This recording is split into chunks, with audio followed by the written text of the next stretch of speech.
virus outbreaks, the extent of supply and demand losses, and expectations of future growth in investment and productivity.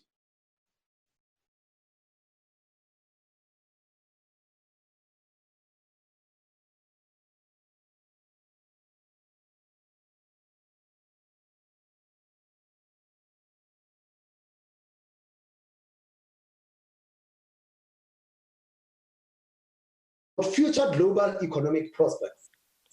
Policy responses to the crisis have generally been robust. This week, the European Union agreed to a large targeted stimulus package primarily to support investment. Other monetary and policy and fiscal authorities continue to provide accommodation and support. Emerging and developing economies are generally constrained by less policy space, currency risks, and tight global financial conditions. The international financial institutions continue to make available extraordinary levels of emergency financial support to respond to the pandemic. The COVID-19 outbreak has major health, social, and economic impacts, presenting challenges in forecasting domestic and global economic activity. The compilation of accurate economic statistics will also remain severely challenged. Our second quarter estimate for output has been revised lower. The bank currently expects GDP in 2020 to contract by 7.3% compared to 7% contraction forecast in May. Even as the lockdown is relaxed in coming months, for the year as a whole, investment, exports and imports are expected to decline sharply. Job losses are also expected to rise further.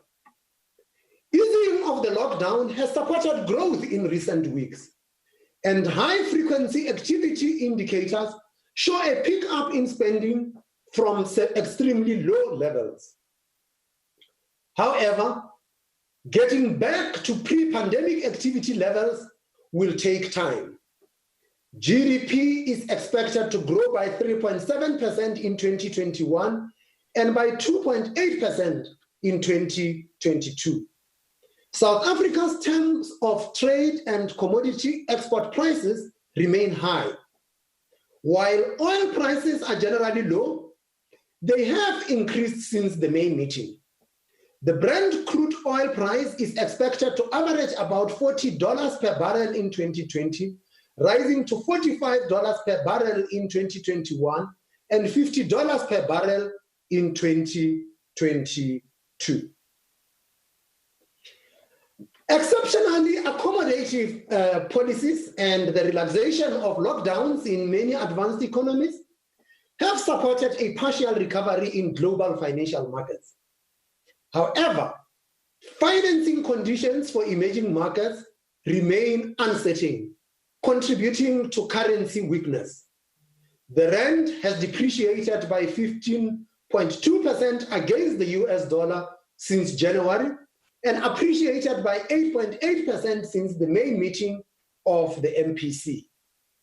The implied starting point for the rand forecast is 17 rands 93 cents to the US dollar compared with 18 rands 40 at the time of the previous crisis. Resident investors have increased purchases of long-term bonds, helping to ease yields in recent weeks.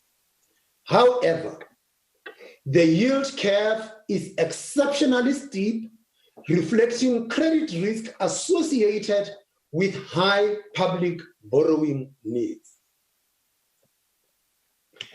The bank's headline consumer price inflation forecast averages 3.4% in 2020 and is marginally lower than previously forecast at 4.3% in 2021 and 2022. The average for core inflation is lower at 3.3% in 2020, remaining broadly stable at 3.9% in 2021 and 4.1% in 2022. The overall risks to the inflation outlook at this time appear to be balanced. Global producer price and food inflation have bottomed out. Local food price inflation is expected to remain contained. Risks to inflation from currency depreciation are expected to stay muted while pass-through remains low.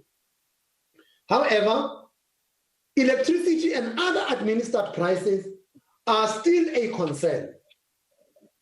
Upside risks to inflation would also emerge from heightened fiscal risk and sharp reductions in the supply of goods and services.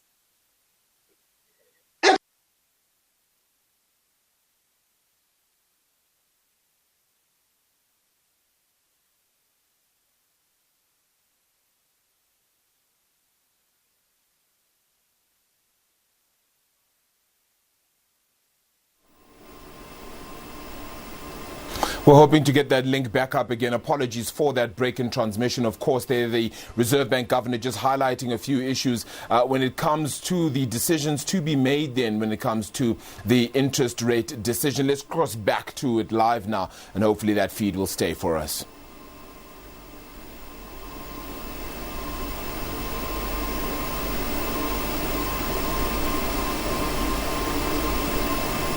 All right, it doesn't seem like we do have it per se for now.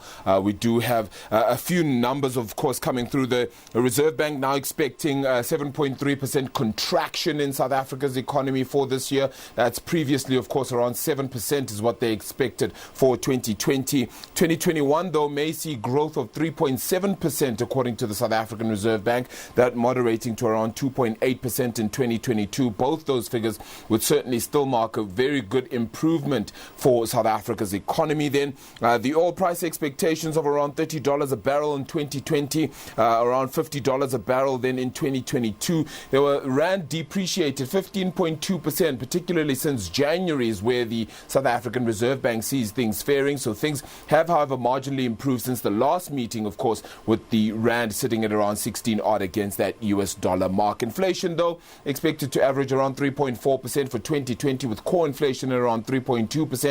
Or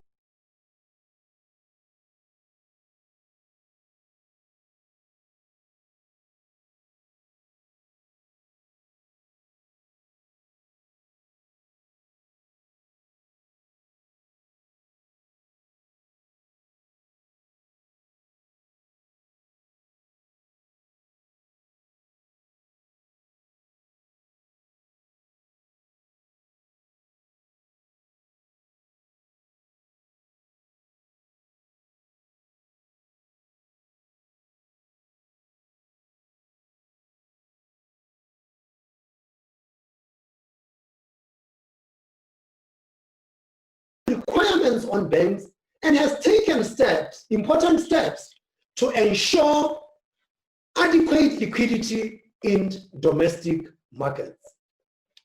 These actions are intended to free up more financial institutions and firms. As we have indicated previously, monetary policy cannot on its own improve the potential growth rate of the economy or reduce fiscal risks. These should be addressed by implementing prudent macroeconomic and structural reforms that lower costs generally and increase investment opportunities, potential growth, and job creation. Such steps will enhance the effectiveness of monetary policy and its transmission to the broader economy. Global economic and financial conditions are expected to be volatile for the foreseeable. In this highly uncertain environment, future actions will continue to be the outlook. The MPC, through temporary price shocks and focus on second round effects. As usual, the repo rate projection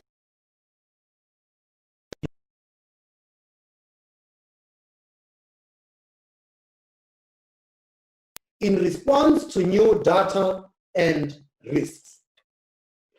This concludes the statement of the Monetary Policy Committee.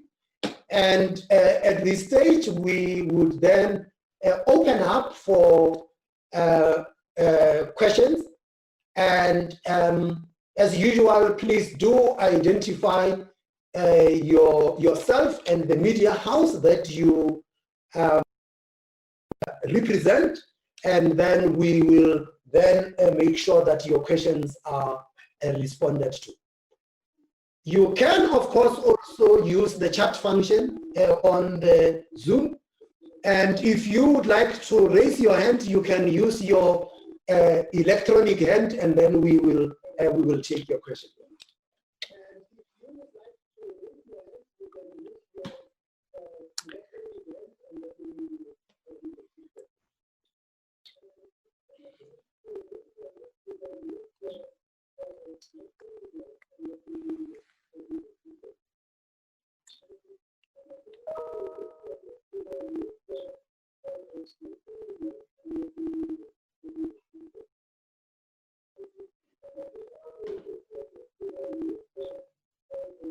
Are there any questions coming through? There is an echo at the back. If I could remind people to please mute their microphones.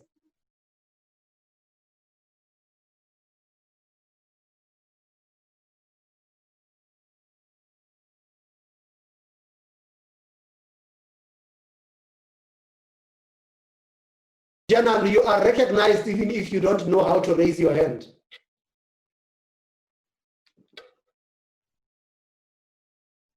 Great, thank you. I have a question on your growth projection for this year and next year. Is that based on the country going back into a stricter lockdown?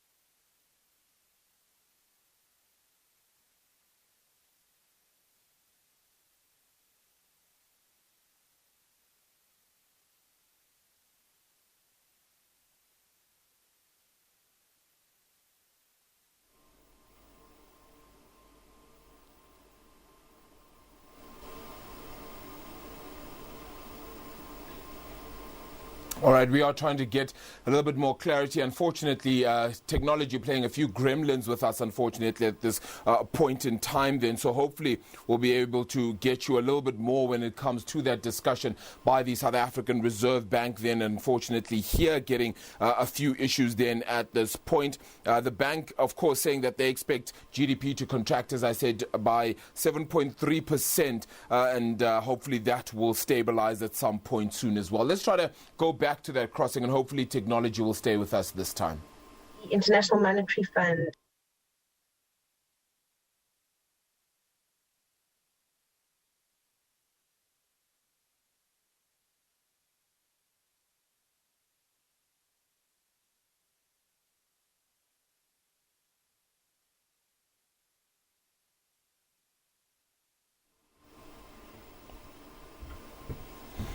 All right, we're certainly not getting it right, unfortunately. We're going to head off to a short ad break, but we'll continue the discussion in just a moment and give you some news as well with regards to the decision made then by the South African Reserve Bank in just a moment. Stay with us.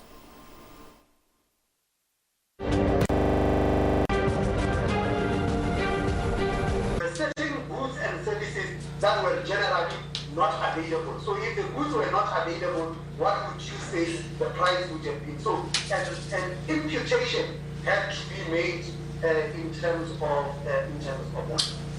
There was the question about the lockdown. As we stated, that the recent relaxation of the lockdown had led to a resurgence of economic activity, and we are seeing that economic activity is resurging. We had assumed that for now we are under lockdown 3, and that going forward there might be some relaxation of the lockdown. We're not sure what the nature of that relaxation would be, and we just have to continue to monitor data as it comes through and as the pandemic evolves. We have noted that the Minister of Health and the government's advisors have talked about the pandemic reaching a peak in August or September, and we will see as that comes and take it from there. What we have then also had to do was to also put on an alternative scenario of what we think could happen if what we had projected as a forecast does not turns out not to materialize, and we are faced with completely different circumstances. And so the environment is an uncertain one, and many of the forecasts out there have got caveats and qualifications. And Fifi, I had also noticed you said that our forecast is conservative. Conservative is not how the SAP can be described. Prudent, yes, we are prudent, and so when we put out anything, we make sure that we have considered as much of the information as conceivably possible, and if there are uncertainties, that we make assumptions that we believe are realistic under the circumstances. Prinesha, you asked why 25 basis points. As we had said, the two members preferred that there must be a hold. So the debate was either we are cutting by 25 basis points or we are holding. And I think that it's important to understand that the aggressive monetary policy accommodation that we embarked on from March to date has not yet really filtered through the economy, except for the borrowers who had outstanding debt at the moment. We provided this monetary accommodation in an environment where the economy was under lockdown. So it's difficult to tell what the impact of that accommodation is so far. And as the economy opens up, we will have a better idea of what impact the accommodation that we have provided so far is having on the economy. That said, getting into this meeting, given the extent of the change in the inflation outlook, given the extent of the change in the growth outlook, we deemed it necessary to provide further accommodation. So the debate in the MPC was about holding and waiting to see what new data will show us and going forward, or to make this take this step that we have taken today of making a 25 basis point cut. You had raised the issue of they were factored in the issue of the power cuts or load shedding. Our assumptions on load shedding are the same as we had earlier in the year, and we hadn't changed that. So it is that assumption had not changed. The last part of your question, Prinesha, linked to what Hillary had raised. She said that it's a non-monetary policy question, but it does have monetary policy implications. Yes, the application had gone through. We did sign the the letter of intent. If you want to know what is in that letter of intent, just wait. Once the IMF makes a decision, the letter gets posted on the IMF website, so you will know exactly what it is. As the letter says, it is a letter of intent. These are the things that we are doing as a country. What then happens to the dollar flows is Pinasha's question. Previously, what you would have heard was that the dollars would be deposited in the foreign currency account of the National Treasury in the South African Reserve Bank. And as the Treasury draws it down, they would convert it to rands. We are their banker, so they would first offer those that foreign currency to us as the South African Reserve Bank, and we would then give them domestic currency. That domestic currency, of course, the Treasury will spend and will find itself into the economy and into the money market. Depending on what else is taking place in the South African money market, we could then, as the South African Reserve Bank, then make a decision as to whether we sterilize those flows or in full or in part, or we just let those flows to get into the market. Of course, this thing could have happened with any of the borrowings that the Treasury does. Earlier in the year, we know that they had indicated that they borrowed foreign in capital markets and they deposited that money with us for their future commitments. And this time round, to alleviate the pressure on the bond market, they had indicated that they would rather convert this foreign currency into rand and then bring down the amount of issuance that they have in the domestic market. That's how far I can take the questions on the IMF and the flows. Can we take the next round of questions, please? Before we get there, colleagues, members of the MPC, is there anything that anybody wants to add to what I have said?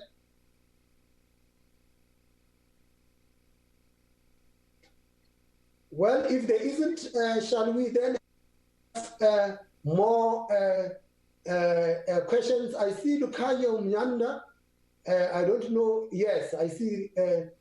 Are you having your hand up, sir? I have, yes, Governor, if you can hear me. Yes, sir. Yes.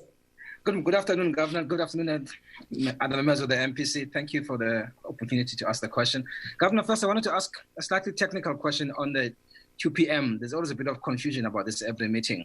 When we say the model is showing 25 basis points in the fourth quarter, so but my interpretation is that this has now then been front-loaded, so it was before today's move.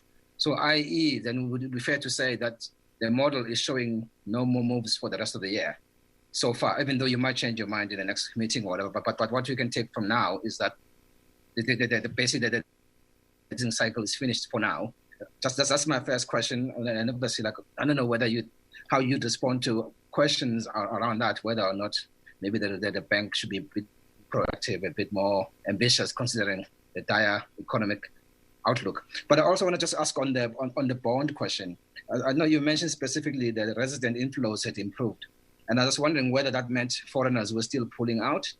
And then if that's the case, what are the implications for liquidity in the market going forward and your activities in the bond market itself, whether or not there's room for you to reduce that, or whether the lack of foreign interest might see you being in the market for longer? Thanks, Lekanyo. Other questions?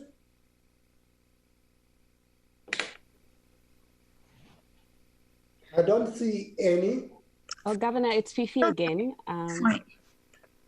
Okay, Fifi. Yes, sir. Just your comment on the yield curve and how steep it was and the implications for credit risk. I just want to know what the implications then are for monetary and if you can, fiscal policy in the near term? And then also just your support of the local bond markets. Are there any conversations, or have there been conversations in the SARB about extending the support into the corporate bond market at all, like we have seen from the Federal Reserve? Thank you, sir. Good afternoon. Louise Umerji from Fin24. My question is, when was the last time the repo was at 3.5%? And also a second question is, are we nearing the end of the rate cutting cycle? And is there any response from the bank for calls for more aggressive interventions, more aggressive rate cuts, and more bond buying?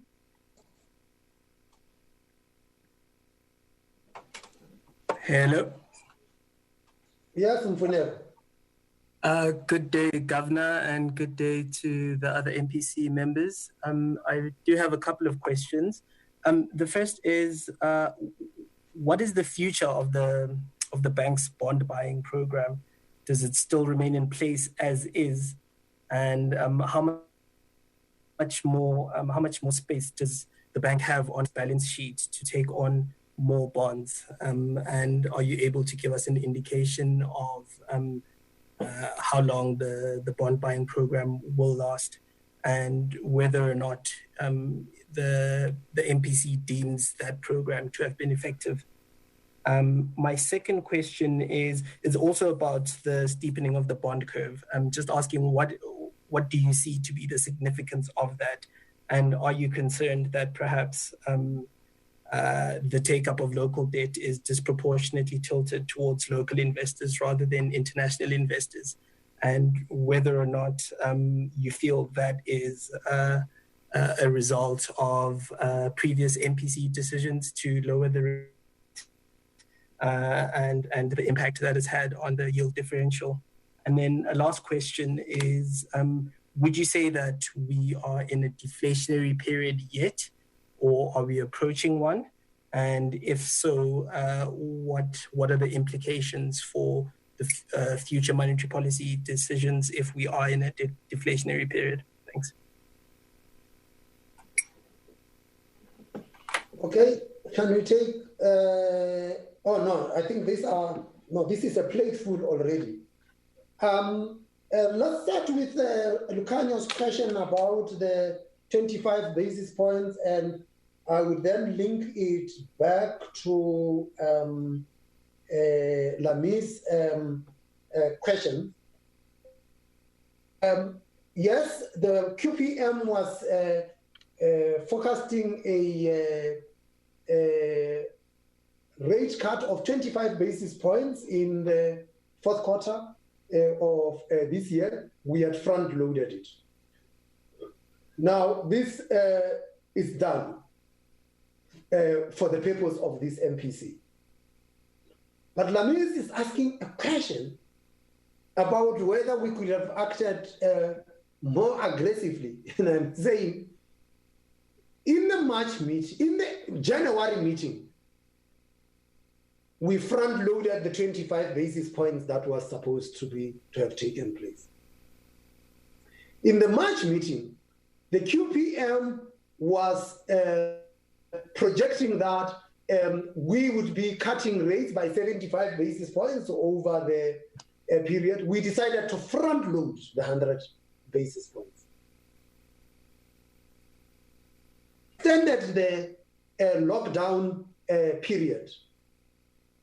And because of that, we brought forward a meeting and cut rates by 100 basis points. In the May meeting, the QPM projected that there would be 3 bouts of 25 basis points cut during the course of this year. We front-loaded it and cut by 50 basis points. Getting into this meeting, the QPM said 20 basis points in the fourth quarter of the year. We have decided to front-load it. Now, how much more aggressive can you be doing things that were supposed to be done later in the year and decide to do them now? That said, understand that The QPM is a guideline for us, because if we were to just religiously follow the QPM, then you don't need the MPC.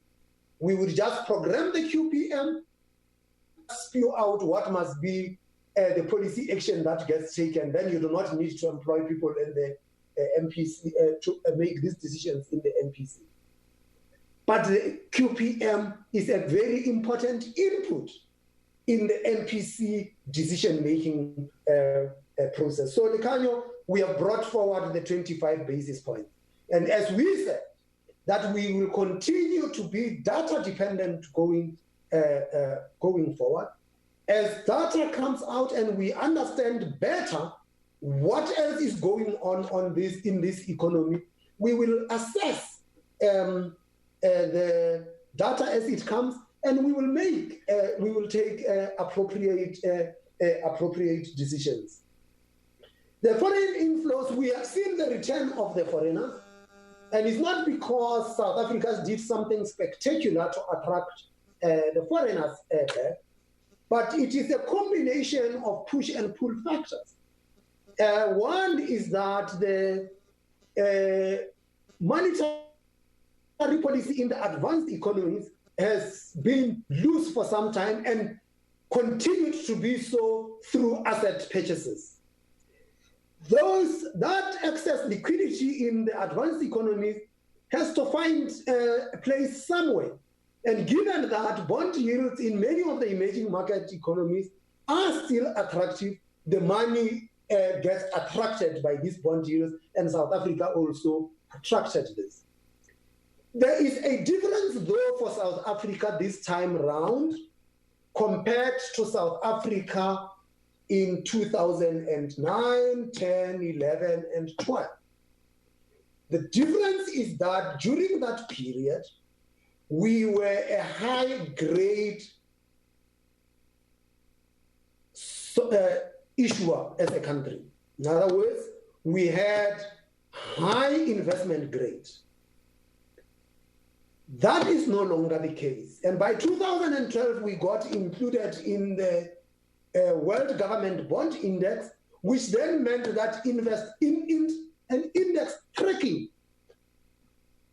investors bought South African bonds so that they perform in accordance with the index. We lost our last investment grade rating this year, which meant that those investors no longer buy in order to be part of an index. But we have seen flows. What this means is that the flows that we have now would be very uncertain flows. And that is why once you are below investment grade, the rating agencies say that you are speculative grade issuer. And so we are now having flows that are very speculative, exposes us to future volatility, because speculative grade investors by nature, they come in and out and are not in for the long term. And that is what we would be facing. Now, did the participation change our stance with respect to bond purchases? Let's get things clear. We got involved in bond purchases because we saw a dislocation in the South African bond market. We saw a widening of bid-offer spreads, and we saw that players in the market were no longer quoting prices to each other. And that is why we stepped in. We stepped in and we think now the market is functioning. We do, however, stand ready to deploy this tool should we see any dislocation or dysfunctioning in the capital market in any part of the yield curve. Which then brought us to the question that was raised by Fifi and Mfuneko with respect to the significance of the shape of the yield curve. Well, when you look at the yield curve generally, you would have said that, well, the yield curve is telling us that inflation in the future is going to go up, and because of that, investors want to be compensated. That is one. We do not think that that is what is actually at play here, because inflation is actually well contained, and over the next 2 years, 2021 and 2022, we do not see inflation as a problem. It is within target, and it is close to the midpoint of our inflation target range, which is where we would like to see it. Of course, investors do also want to be compensated for taking risks over a longer period of time. And the reason why the yield curve rises over that period is reflective of that. But there is a dynamic in the South African capital market space. And it has to do with how steep our yield curve is compared to country peers. And what that could be reflecting is a concern about the state of public finances and future borrowings. And I think that it is in that space that you had the Minister of Finance talk about fiscal consolidation, because as an issuer, you don't control the price.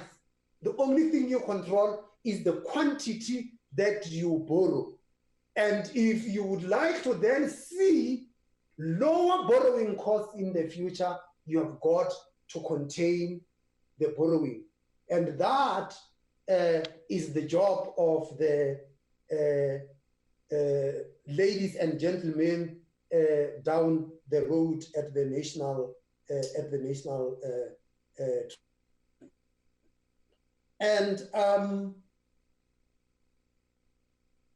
what does this mean, this yield curve mean for monetary policy? Monetary policy, remember, is by its nature cyclical, and it affects activity around the cycle. And what we have seen is that because there has been a very aggressive relaxation of monetary policy, what you have had is that short-term rates declined way faster than long-term rates. And that is to be expected when you relax monetary policy. What this means is that borrowers could take advantage of these low short-term rates. And one important borrower did exactly that. We have seen that the National Treasury has shifted its issuance to the short end of the yield curve because it is cheaper for them to borrow at those levels. And that in itself meant that the transmission of our monetary policy actions had been to the very rapid benefit of the fiscal authorities. What it means for future fiscal policy, again, you can talk to the ladies and gentlemen down the road. But Mfuneko, you had also asked the question about deflation. If there was the markets were pricing in deflation, the yield curve wouldn't have been steep. The yield curve would have inverted because that would have meant that the investors are expecting that inflation will be so low in the future. So buy the bonds now so that you can benefit from the capital appreciation. So the South African bond market is not pricing for deflation. And deflation is not in our base case as it stands. It's not even in an alternative scenario at the moment for us. Yes, inflation has come down, Mfuneko, but that is disinflation rather than deflation. Disinflation means that you are having inflation growing at a slower pace than in the previous period, whereas deflation means that prices have turned negative. And that is not what we are seeing in the South African economic space at the moment. I think I have dealt with all the questions. MPC members, if there's anything I have missed or anything that you would like to add, please feel free to do so. So, Governor, I wanted to just add 1 or 2 points. So, just to remind, I think, colleagues about the fact that the bond buying program is part of our monetary policy portfolio, which is a monetary implementation tool that we utilize. And one thing that we have also emphasized in the past is that this is a two-way tool. So the toolkit is there to add liquidity to the market and also to drain liquidity from the market. And this is going to be a longer term tool that the SARB will be utilizing as part of the monetary policy implementation framework. The second issue I wanted to highlight regarding the participation of foreigners in the South African capital is that as long as we don't have sufficient domestic savings to fund our investment needs and to fund the needs of our domestic market, we will continue to need foreign participation in the domestic market because we would be accessing those foreign savings.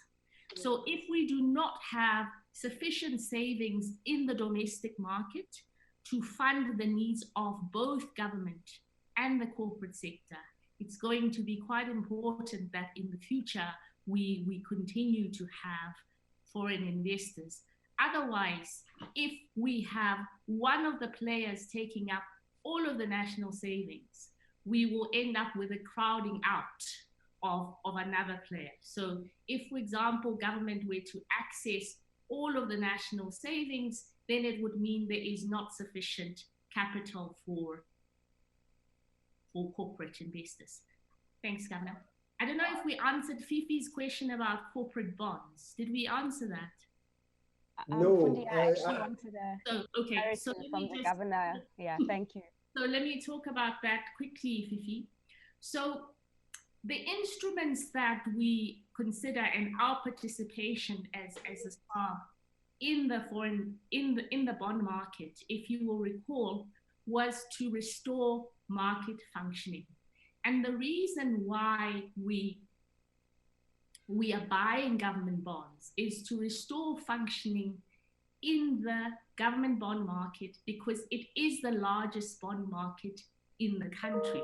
So unlike in the United States, where the corporate bond market is quite large, the South African corporate bond market is quite small, and the instruments that are sold there are not very liquid.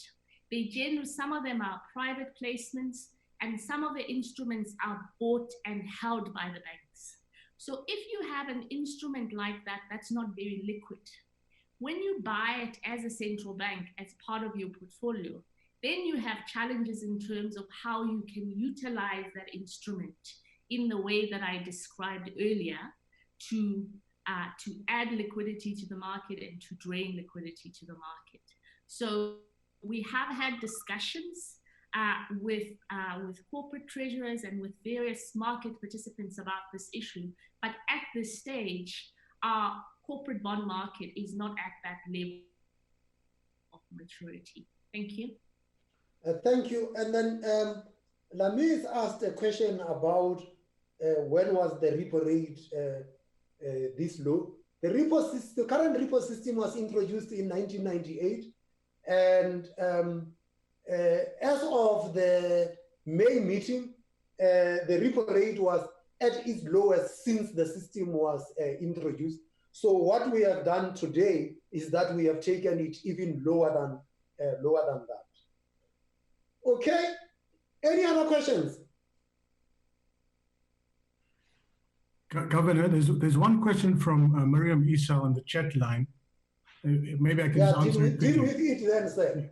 Yeah, the question is, why is it that the starting point for the exchange rate is 17 Rand, whatever, rather than the spot price of the exchange rate, which is 16 Rand 60. Just to say to Miriam, it would be very dangerous for us to use the spot price in a variable that moves hour by hour or day by day. Typically what happens is that we average it out in the past, and this is relevant now too. We average out relative to the last MPC meeting over a period of time, anywhere from 1 month to 3 months. So using the spot price would be methodologically not appropriate. The idea is to take a period of time because you'll get good days, you get bad days, and the averaging process is what matters for the starting point. Thank you. Okay, and Miriam, just add to say that this is an implied starting point. So it's derived from the nominal effective exchange rate. So that is how we arrived at this thing. We do not extract this figure directly from the markets. Okay. Mfuneko. Hi, Governor, thanks. There's a follow-up question. Yes, sort of. The first one is, are you just able to explain to us what, if any, coordination that happens with National Treasury, considering the extraordinary circumstances that have been triggered by COVID-19, and whether or not this coordination happens within the parameters of the MPC or outside the parameters of the MPC? And then just the second question is, has the bank observed sort of any disruption in the bond market due to distress at state-owned companies that issue significant amounts of debt? Thanks.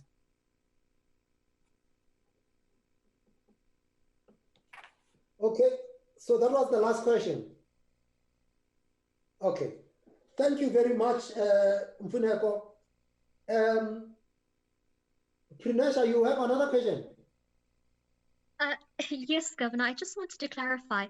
Did you say that we have reached the end or are nearing the end of the easing cycle? I didn't talk about any cycle. Can you please let us know then?